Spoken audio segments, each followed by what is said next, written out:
The New York Times uncovered a shocking revelation on Tuesday. Jeffrey Epstein's Manhattan mansion is a 7-story labyrinth of secrets, surveillance, and scandal. But among the unsettling discoveries, one detail ignited a firestorm online. A framed photograph of Saudi Arabia's powerful crown prince, Mohammed Bin Salman. In a detailed article exploring Epstein's grotesque mansion, outfitted with taxidermied animals, disturbing artwork, and surveillance cameras pointing directly above his bed, the presence of MBS's photo stood out like a flashing red signal. The online world erupted, but still, many weren't surprised. Others were outraged, and many were deeply disturbed.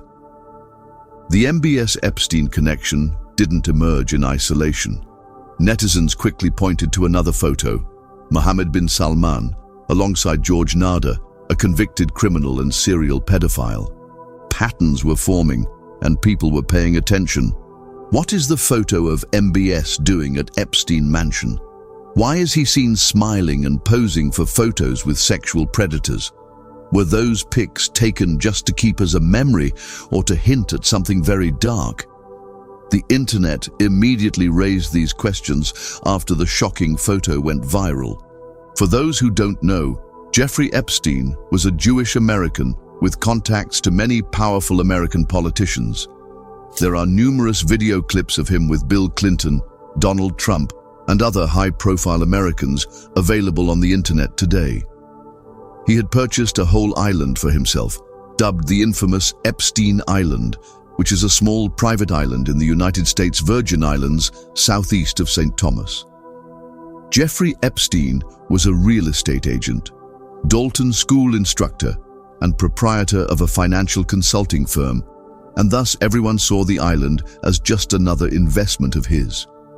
However, the island was not as ordinary as it appeared.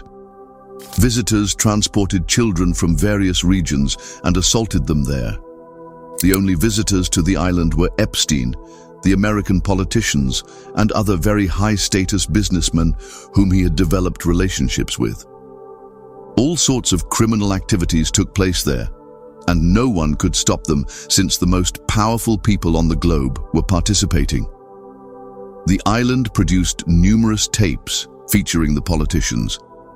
Jeffrey Epstein's life of crime came to an end one day when he was convicted on federal charges of minor trafficking in Florida and New York. It was later revealed that Jeffrey Epstein was not a regular individual, but rather an alleged Mossad agent whose job it was to trap businessmen and politicians in honey traps by getting them involved in such crimes, videotaping them afterwards, and then blackmailing them with those tapes to get whatever the Israeli government wanted.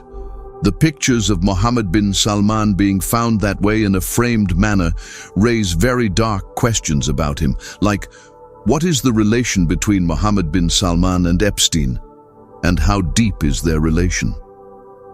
Is Mohammed bin Salman also among many other politicians and world leaders who had some dark secrets, and the state of Israel uses those secrets as a weapon in order to get their support?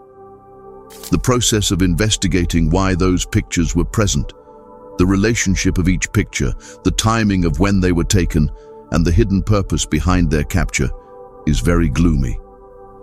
But here's another twist. A year before Epstein's death, officially ruled as self-harm in 2019, he boasted to the New York Times of his ties to the Saudi crown prince. It was no secret and was bragged about by the offender. The timing couldn't be worse. As the brutal war in Gaza continues and Saudi Arabia remains silent, many people are linking the image inside Epstein's mansion to the Gulf's growing ties with Israel. And MBS wasn't the only familiar face on Epstein's walls. Framed photographs also featured Donald Trump, Bill Clinton, Pope John Paul II, Elon Musk, Mick Jagger, Fidel Castro, Sheikh Hamad bin Jassim, former Qatari Prime Minister, and Sultan Ahmed bin Sulayem, CEO of DP World from the UAE. Each image was a clue. Is this a representation of Epstein's power or his leverage? The devastation in Gaza is overwhelming. Today, Gaza is in ruins, and the population of Gaza, be it men, women, elderly, children, animals, infrastructure, or anything, is a legitimate target and is a witness to the worst horrors that one cannot even imagine. Amidst all this, the presence of a Saudi royal's portrait in the home of a convicted child sex trafficker raises more than just eyebrows. It raises questions about morality, about power, and about how deep the rot goes. And it also gives us many answers as to why the Gulf nations, particularly Saudi and the UAE, are so submissive to Israel and why they don't even dare to cut any ties with the apartheid nation of Israel. That's all for today. If you found the video informative and engaging, please like it and subscribe to the channel. Jazak Allahu Khairan.